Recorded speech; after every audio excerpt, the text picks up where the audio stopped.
Hey everyone, welcome to another episode of Meet Me at the Through Line. This is another solo episode. I don't usually do back-to-back solo episodes, but I've been feeling the nudge to talk about some things that I've been ruminating on. The first thing that I'd love to share is that I started a Patreon for the podcast. So for $5 a month, you can access bonus episodes from previous guests, so more solo episodes from myself and other surprising content. And I'm really trying to push this because I've seen other creators make Patreons for their work, and like they don't even have to have like 50,000 people signed up. Some people have 50 folks, others have 1,000, 2,000, and so the money adds up. Um, And I'm really hoping that people who enjoy the podcast and want to support the podcast sign up because, you know, having, I'm hoping at least to start off with 50 to 100 um, Patreon members. That money is going to add up and I can pay guests for the bonus episodes. I can continue to build the podcast out. I have so many ideas. And now I'm in a new phase with the podcast where I'm trying to establish a source of income um, to build this podcast on. And this is an interesting direction because honestly, I was just going to do this podcast for 1 year. And when I first started, I had a lot of momentum. And as you can see, I've slowed down a bit. I'm fine with going slower. It's just that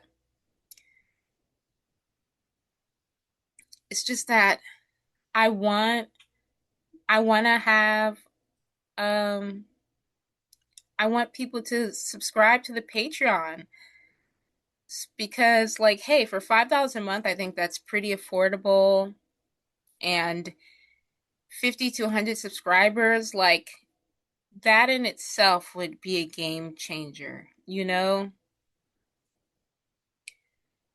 So, I'm going to link the Patreon on the Substack on the episode page on Substack. The link is also in the bio of the podcast Instagram account at Throughline Podcast. Please sign up. Please share the podcast with your friends. See if they want to sign up. I think like I just want genuine support. I my hope is that people are interested and curious about what's being offered in the Patreon circle. The first tier is called the Abalone Fractal. And I feel like there are people out there that want to support my work, who have supported my water work over the years. And if you feel inclined, please sign up. I feel like what guests have been sharing and what I've shared is you know the price could be higher, but I think starting off, I would love for it to be accessible. I've also seen other creators charge $5 a month, and there will be more tiers where the tier is a little bit higher, but I'm taking baby steps right now. And for me, you know, I started the Instagram account. I posted. I said to myself, well, I guess it's time to start showing faces. The first bonus episode is with previous guest Joyelle Arvea, if you remember her. She was the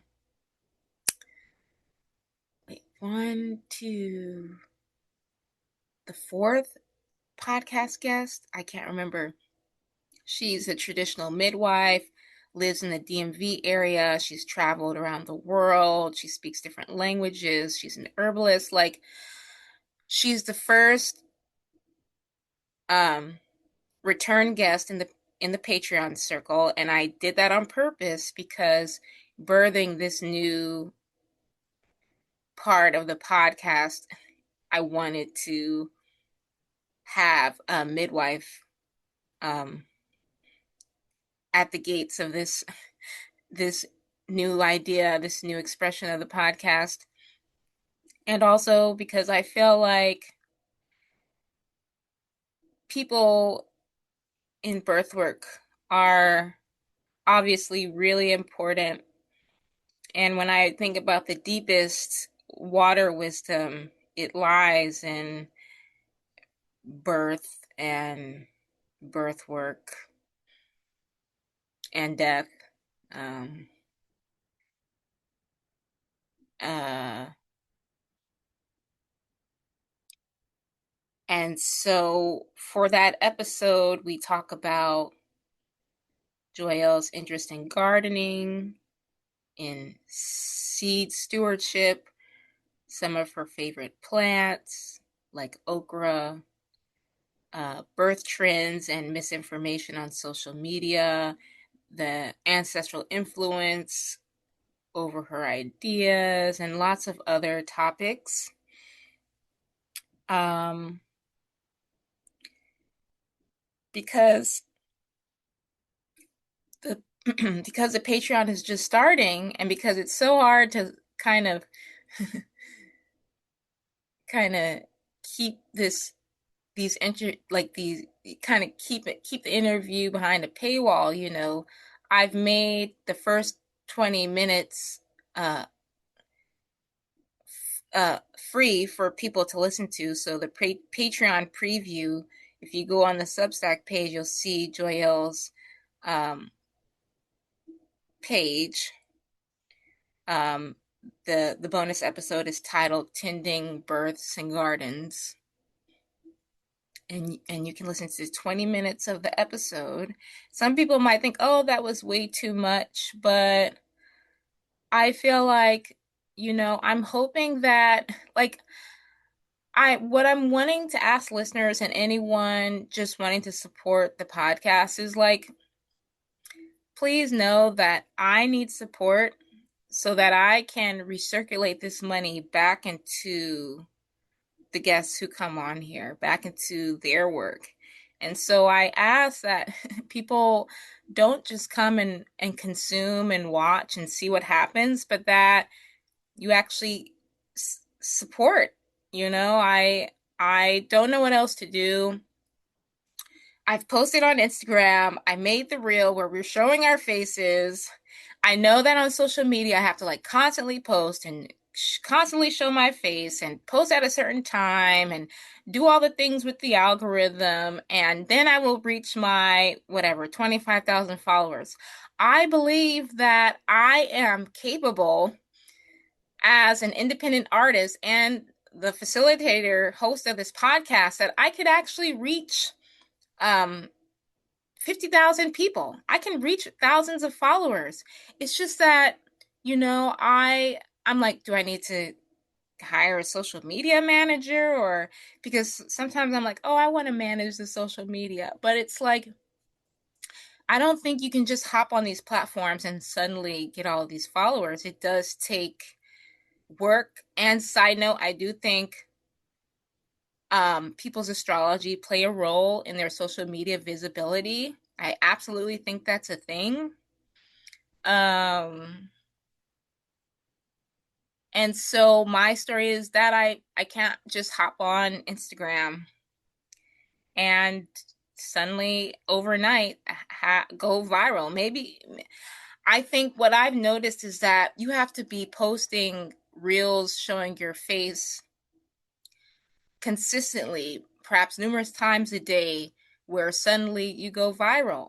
And now that I'm thinking about it, I'm like, the possibility of someone going viral um is not out of reach for people. You just have to um keep posting and keep posting, which I've seen creators do. And you check back and they got 30,000 followers.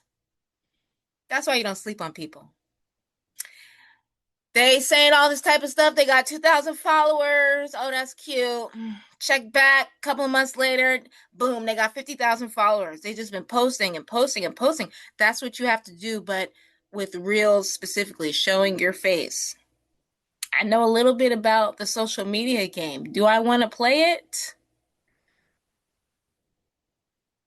Do I want to play it? Because my thing is that people keep trying to tell me I'm uncomfortable with being seen. And it's like it's not about being uncomfortable with being seen. I'm an artist. I've been sharing my work over the last 9 years. I've been putting myself out there in all sorts of ways and and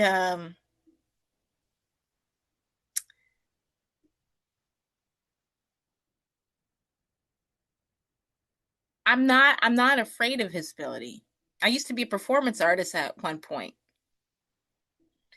My thing with visibility is that it's not just this here goes the visibility that comes with a lot of things. That comes with responsibility, that what does it cost you? What kind of spiritual maintenance do you need to be doing to maintain different levels of visibility? And also it comes with the territory. When you become visible and then reach various heights of visibility, you're going to start attracting different types of energies and entities. So it's not a matter of being afraid and paranoid and fear mongering and conspiracy theorists. That's what happens. You attract all types of all types of energies, all type of entities. So the protection magic is needed. And people who are visible know that. Whether you're highly visible in your community, uh, you're an influencer on social media, you're a celebrity, you're you're an oracle or a psychic, and folks know this about you. People know that you're not you visibility is not just. I mean, I think that it can be a lighthearted thing. It can be a joyous thing because it's a beautiful thing to share. It's a beautiful thing to share and a beautiful thing to witness. But like anything, there are dimensions to different things. There's dimensions to being visible. And I think I feel like I'm like Olandria. Shout out to Olandria. I feel like because people are like, Olandria, she kept saying no to going on Love Island. To Love Island. And this is people just speculating. I don't know if she ever said this. They're like, because she knew she was gonna become big. Like she was saying no because something in her was saying, once you start making moves. And I feel like I'm the same. I feel like the things that I experience being someone with like 1,300 followers on my personal Instagram account, with like 133 followers on the podcast account, living my life, the things that I experience where I'm a fairly unknown person, I can't imagine what it would be like to reach different levels of visibility.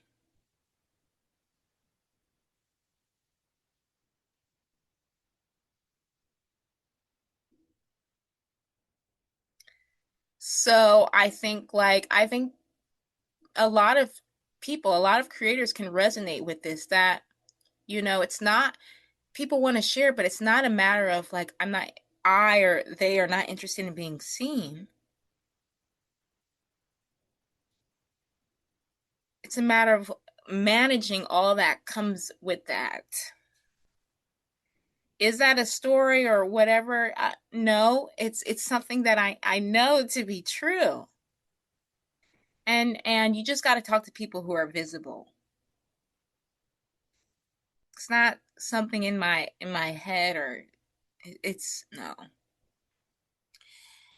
Um and don't be visible and successful and making a lot of money and have a family and be in a partnership. Lord have mercy.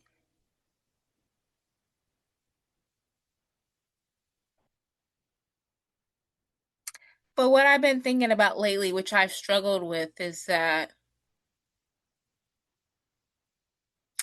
I'm not alone.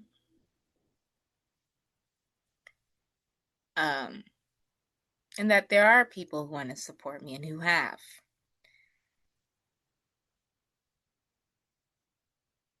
That's something I really, really struggle with.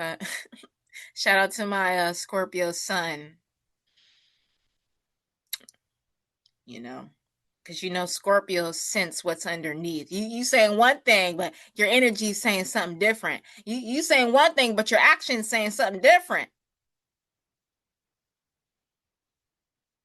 You did XYZ, but now you acting like you didn't do X, Y, and Z. You trying to tell me I'm crazy.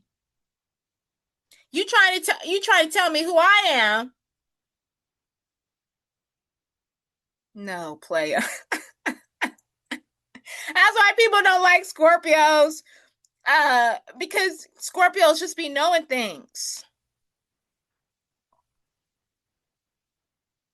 All the Scorpio placements.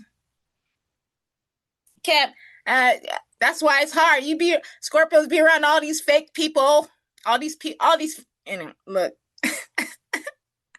See, Scorpios be spotting and clocking all the people wearing their masks and all sorts of shit. Anyway, anyway, uh and I'm laughing now, but that can also be very uncomfortable. That can be very uncomfortable, you know, very uncomfortable. So I'm just saying this. I'm just saying, please support. Like I'm doing what I can, and um I got to reckon with this visibility thing. I there are different reasons for why I haven't decided to like go for it. Personal reasons. That has nothing to do with like being afraid of being seen. Um and I just think that supporting the signing up for $5 a month is affordable. I think it's affordable, and you will be supporting something beautiful. Your money will be resourcing what I hope is beauty in the world. And that it's not just, you know, you're not just supporting me. You're supporting the people who share these bonus episodes, you know. You're supporting the ideas that want to come into this world that have all sorts of ripple effects. It will be you who catalyze that because of your $5. All right. Please sign up. The Patreon. I'm going to link the Patreon on this Substack episodes page. It's also an Instagram account at Throughline Podcast. Um, what's next? What's next? All right, folks. Something I want to touch on is just a reminder that what I share on this podcast and what other guests share is from our perspective and our lived experiences, our thoughts, our opinions. So when I talked about timing in the last episode, when I talked about timing in the last episode, when I was like, man, I really wanted to share something during this window of time, I missed it, and then I shared it during another time, and it still worked out. It was very interesting to see people take my own personal astrological opinion and experiences and get upset about how I was talking about timing in my own life because it didn't align with how they view timing and their life and astrology. And so I think, like, I just wanted to clarify, like, when you come to this podcast, this isn't a place where you come and put what, like, this is a place where you're coming to listen and be curious and learn something.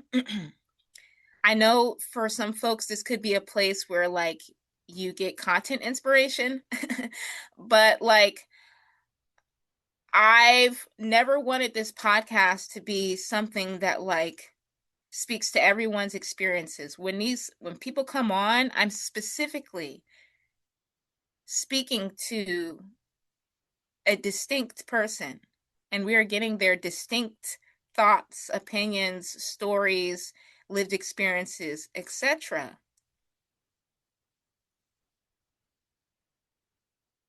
So, does that make sense? So, like, if someone's like, I believe in portals, or I was visited by the Fae yesterday, I was visited by fairies, or, I believe that we need to be more present, or, I received a lot of help from this plant. They're talking about themselves. So if you come to the podcast and someone says something that's not in alignment with your life, and now you're upset and nothing's making sense, do you see how that creates kind of a weird dissonance? I hope this is making sense. So everyone's up in arms about me talking about how divine timing is working in my own life, up in arms because that's not how they see timing, and don't think this and don't think that, and it's like, um, you have to stop and think, like, are people coming to this podcast to? Why are people coming to this podcast? It's I when I first thought about this podcast, I was like, oh, it could be like Netflix. But Netflix has changed. It's not what it used to be. But it could be, it's a platform where people tell their stories. And it's like when I watch movies, of course I'm upset because my favorite character got killed, or they cut the slow burn in an awkward way and I wasn't happy about it and I'm grumbling. But I'm not like, now I'm up in arms because these people believe in fairies, and you shouldn't believe in fairies, and it's just like, the first thing is that you are entering you are entering into the podcast space, right? You have made the decision to walk through the doorway into this space, right? So I think what I'm really asking listeners is that, you know if there's something that resonates with you, that's wonderful, but if there's something that doesn't, that makes sense because someone else who's completely different from you is sharing their outlook.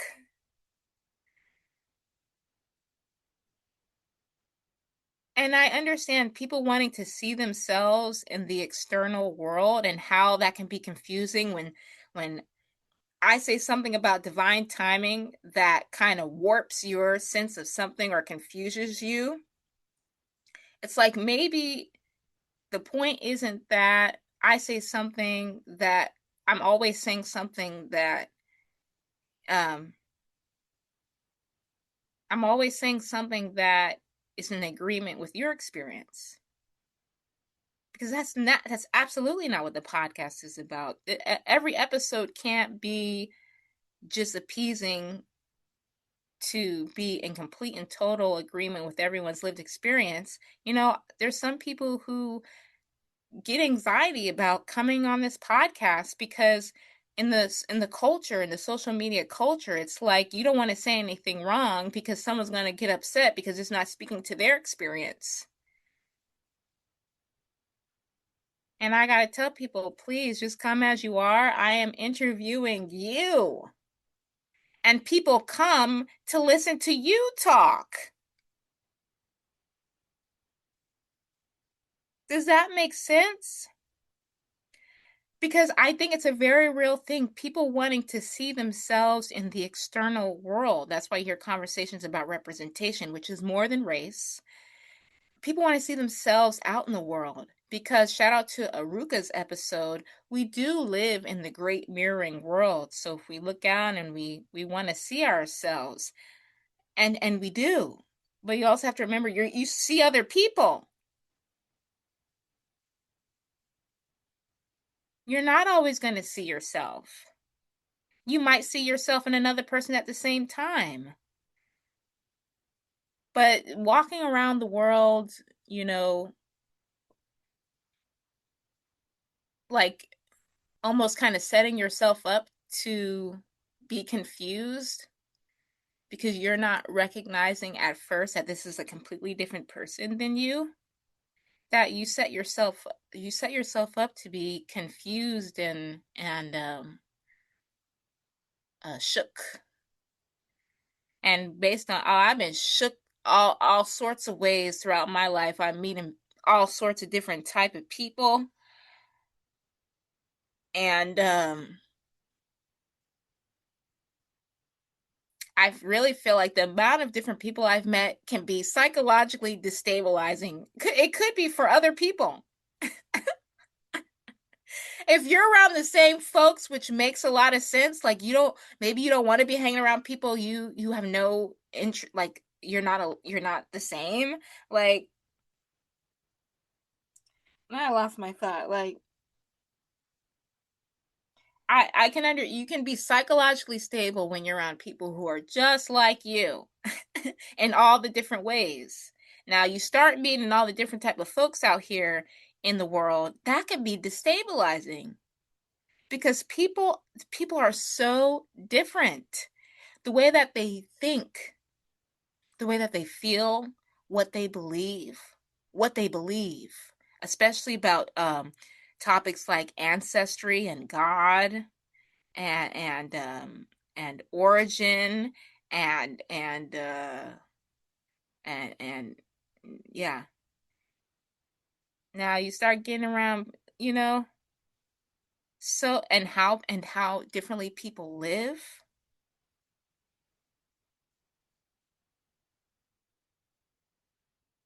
This is how I've survived and navigated the world, where I've just met so many different people that the way that I was raised, very religious. I'm so glad I grew up in New York City where I got to be around people from around the world. But yeah, the way I was raised, religious, and like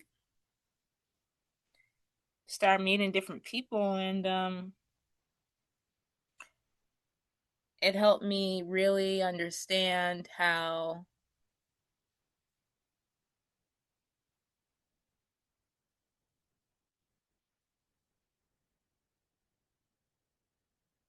it just it this people being so different really makes me understand like the mystery of life, or I think um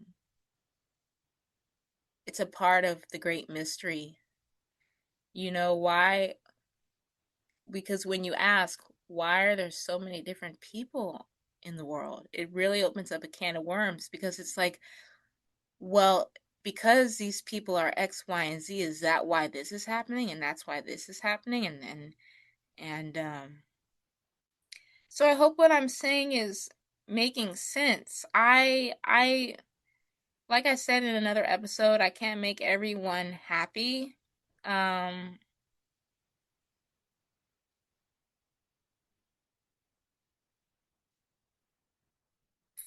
take what resonates, you know?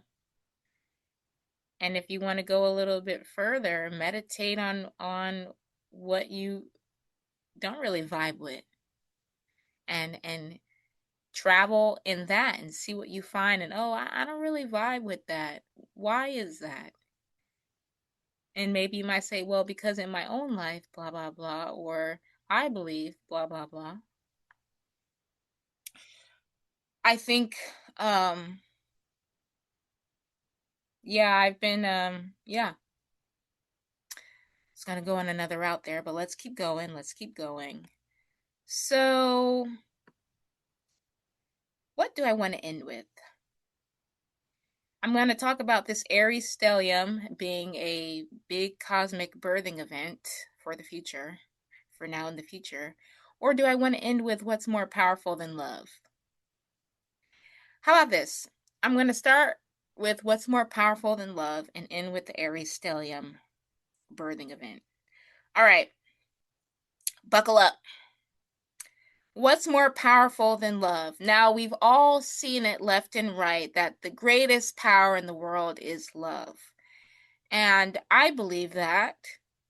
I can't say that I'm totally versed in love, or that I'm, someone who can teach about love. I'm the student who is learning about love. That's for damn sure. But that question, because of various things that's gone on in my own life and what I've witnessed out in the world, has made me think, what's more powerful than love? All right, love warriors, I know you're out there. We need you. We need you. I think that love is something that I personally believe is something that can't all the way be understood. Because when you think about love and unconditional love and the way that it would operate, if it's actually operating in genuine love, unconditional love, it would mean that it would mean it wouldn't make sense in this, like, I'm trying not to say what I should say, like the things that have gone on throughout space time, the this love, unconditional love, the terrible things that have gone on, this love, how does love greet all that? What does love do if it does what it says love does? And I think for me, when I start working it out in my mind, it's like sometimes it doesn't make sense in my heart. I feel like I'm not saying what I want to say. I'm gonna take a sip of my tea.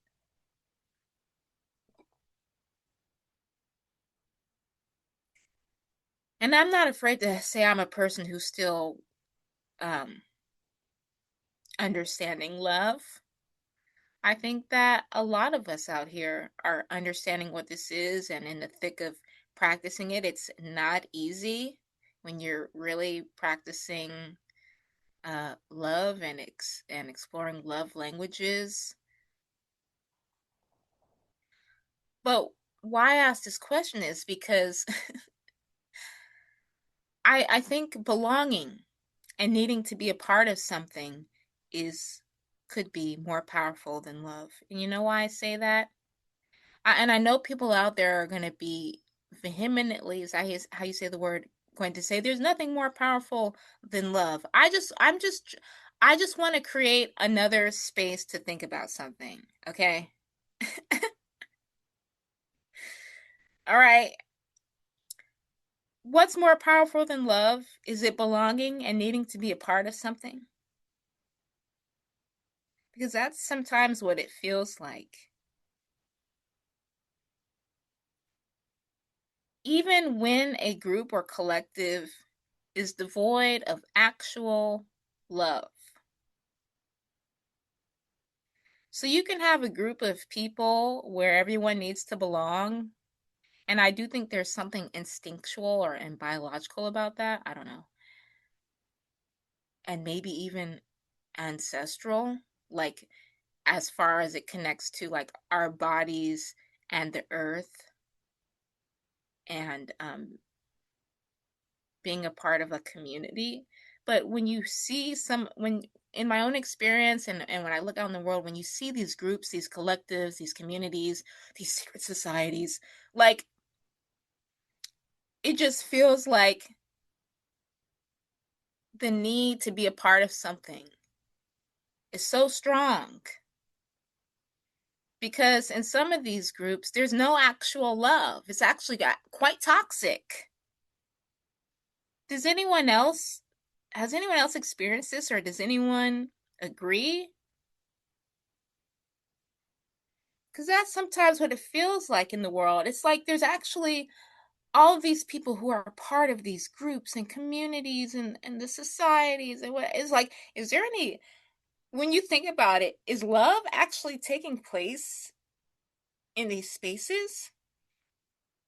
Or is it just about you belonging because out of your desire to belong, out of fear, out of being controlled, out of being manipulated, blackmailed, whatever?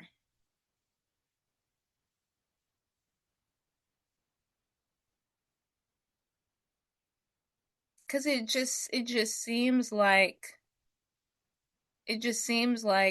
when it comes to power dynamics, it's really about like doing all of these things to remain in the inner circle, remain in the group, remain in the collective, remain in the community, remain in the society, even when there's toxic relationship dynamics, when there's manipulation, when there's violence, when there's domination, um, when there's um, you know,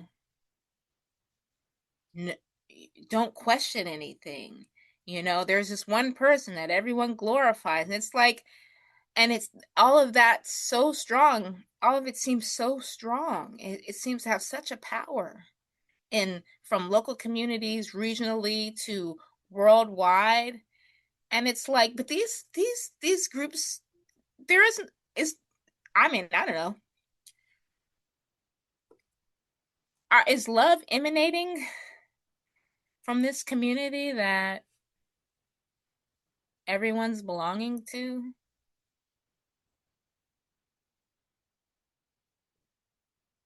Because it's like, you know what? I know this person is being done dirty, but I'm not going to say anything, or I'm going to go along to get along so that I can still remain a part of the group because, this is how I'll survive. These are the only folks I know. This is the job that I really want. I have a family to feed. And it goes on and on and on and on. And that's why the North Node is about, it's in Pisces right now. I think it's at, let's see, what degree is it at here?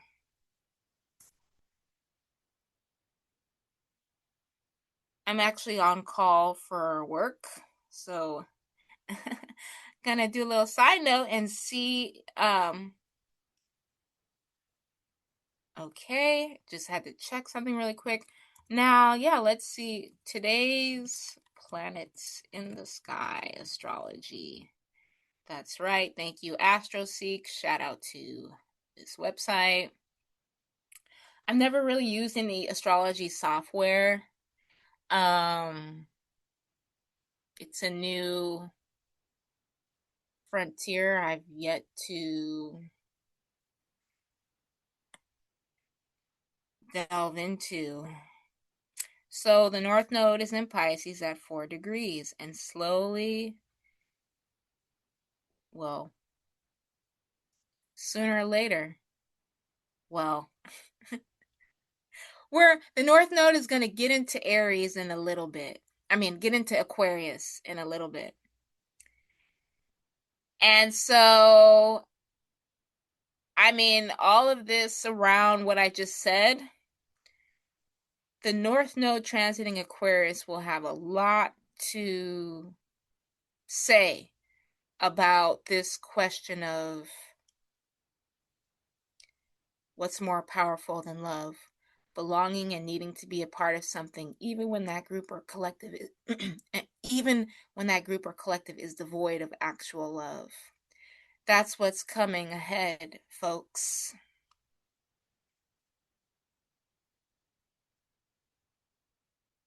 Everything that we're seeing in our lives and out in the world is just the beginning.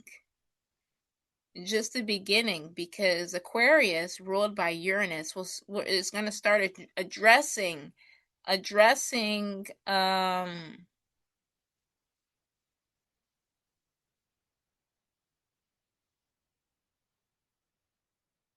all of these things, and it'll be interesting to see what happens. My guess is that that group that you swore to and you felt so much belonging, there are going to be some changes. There are going to be some changes.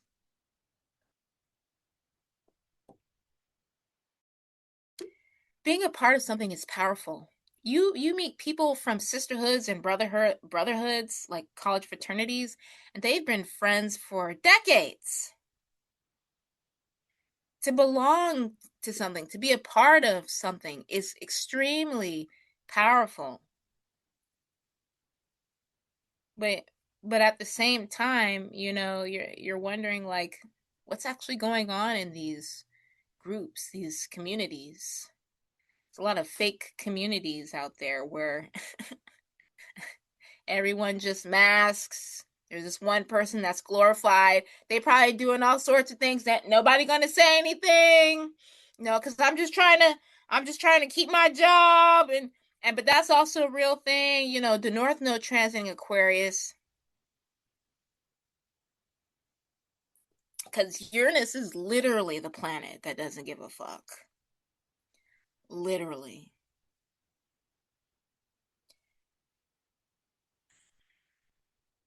And Uranus has always awed me in an interesting way, where I'm like, oh my god, because Uranus is the planet of shocks and surprises and however else it's described, and it's like we're going to see a lot of things that we didn't see coming, as far as, again, the words group, collective, community, society, secret societies, um brotherhoods, sisterhoods, communities, fake communities, whatever. Like, we're, society.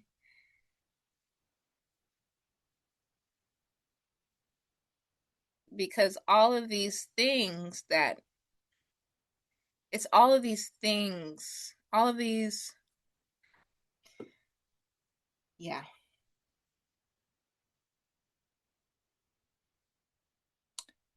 Well, I feel like I'm meandering, but I just, and with the North Node transiting Aquarius, the South Node in Leo, we're going to have some visibility on these changes in these groups. We're going to see we're going to see the masks more clearly, or falling off. We're going to see um,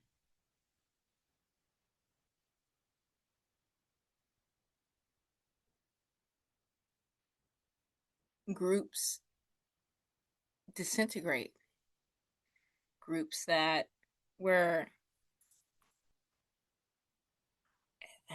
maybe it was full of manipulation and blackmail and whatever the fuck else. We're going to see, you know, who knows what we'll see. Maybe I should say it that way. Who knows what we'll see? Again, I did not pose this question to undermine love.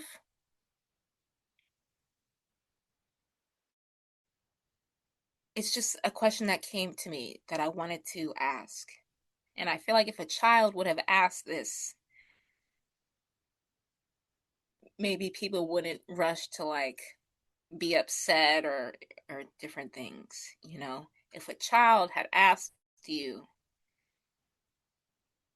if a child was asked this question and was saying the things I was saying, what would you say?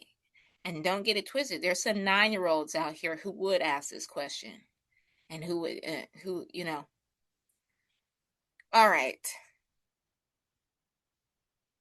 Finally, I need to wrap this up because I really nudged myself to do this episode and I'm feeling myself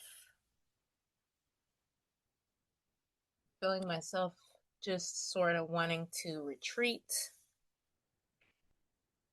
Remember that big Aries Stellium we had like a few weeks ago or a month ago or something?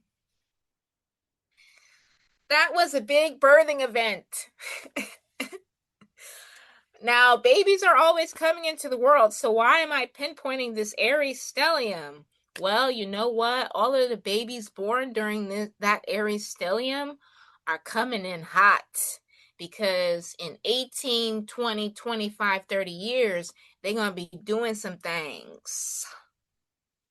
They're going to be doing some things. I believe, this is my personal opinion, you don't have to agree with me.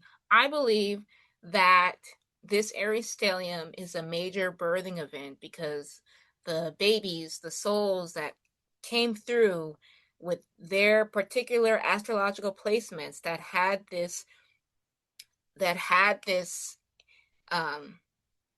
Aries nuance, because there were so many planets in Aries, are going to be making waves in when they're 18, 20, 30 years from now. But who knows, they could start making waves when they turn 10.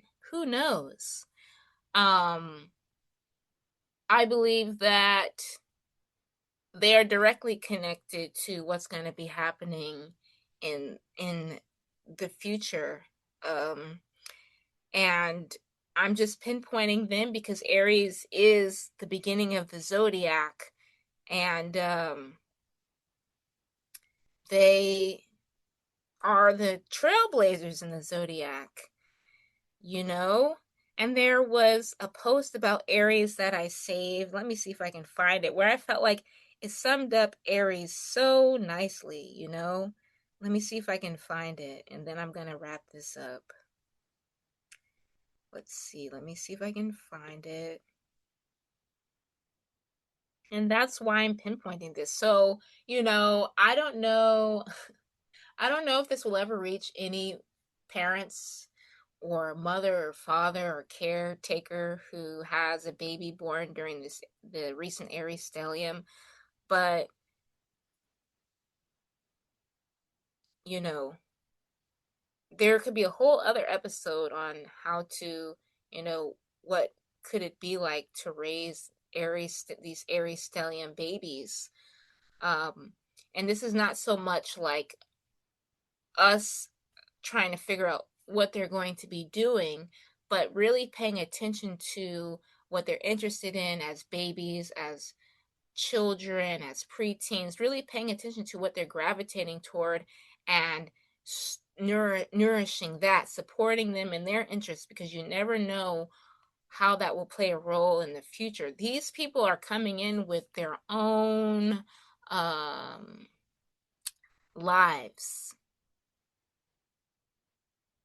Okay. So it's not about like superimposing what we think they're going to be doing, but paying attention to what they gravitate toward, what they're interested in. When they say, Mom, Dad, I want to do this, Grandma, I want to do this. Oh man, I have so many saved posts. This is my astrology folder. It was just this poem about Aries where basically it talks about Aries being the first to go, the first to lead, to explore, you know, territory I never explored before. And it just captured the essence of Aries so well, like the courage of Aries. Um, I don't know if I'm going to find it, and I don't want to take up a lot of time. And like I said, babies are always being born. It's not about, wow, these Aries Stellium babies are really special. We're all special. uh, I'm just pointing it out because it's so clear to me what it is. And it's in Aries, you know? It's like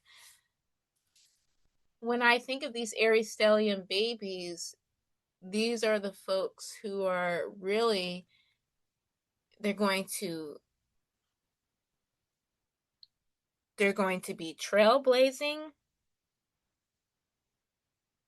but and they could also be building off of what we, the the future ancestors, have been building, and continuing to build on that always. And I think what I want to communicate, there's so much more to communicate about this. And if you're an astrologer or someone interested in what I'm saying, and you want to keep building on this idea of the Aries Stellium as a big birthing event, please do. You know, um, I've said before in an episode, I'm a futurist, and I'm learning more and more how I'm learning the extraordinary value and preciousness of knowing the past. Um, I've been practicing presence when I've been snorkeling, and it's been amazing. Um, so I'm not one of those people who's like, fuck the future, don't ever think about the future. It's like it's just who I am, and I feel like so much more could be said.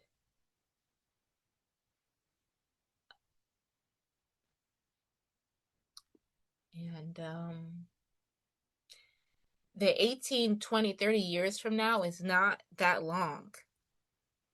It's not that long. So I think for the rest of us who are already here, you never know if you'll run into these Aries Stellium babies, because they were born all around the world. And just in general, to keep doing what you're doing, um, because we are in an ecology of inspiration, and so